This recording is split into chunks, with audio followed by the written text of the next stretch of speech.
નમસ્કાર દર્શક મિત્રો, હું છું રૂપલ લુણીચિયા. સંપૂર્ણ ન્યૂઝમાં આપનું સ્વાગત છે. રાજ્યમાં બીઝેડ ઇન્ટરનેશનલ બ્રોકિંગ કંપનીના નામે 6,000 કરોડના કૌભાંડ અંગે સીઆઈડી ક્રાઇમમાં ફરિયાદ દાખલ થતા પાલનપુર ખાતે આવેલી આ કંપનીને પણ તાળા લગાવી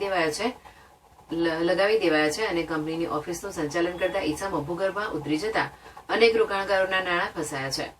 પાલનપુરના અમદાવાદ હાઈવે પર આવેલ ગઠામા પાટિયા પર છેલ્લા 2 વર્ષથી ચાલતી બીઝેડ ઇન્ટરનેશનલ બ્રોકિંગ કંપનીમાં જિલ્લાના અનેક લોકોએ તગડું કમિશન મેળવવાની લાલચમાં લાખો રૂપિયાનું રોકાણ કરેલ છે. જોકે આ કંપનીના ભૂપેન્દ્રસિંહ ઝાલા સામે 6,000 કરોડનું કૌભાંડ કરવાની સીઆઈડી ક્રાઇમમાં ફરિયાદ દાખલ થતા પોલીસે બનાવમાં 6 જેટલા આરોપીની અટકાયત કરી પૂછતાછ હાથ ધરી હતી.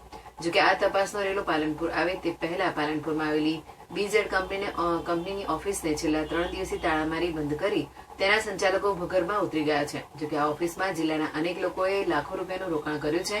તેમના પૈસા ફસાઈ જવા પામ્યા છે.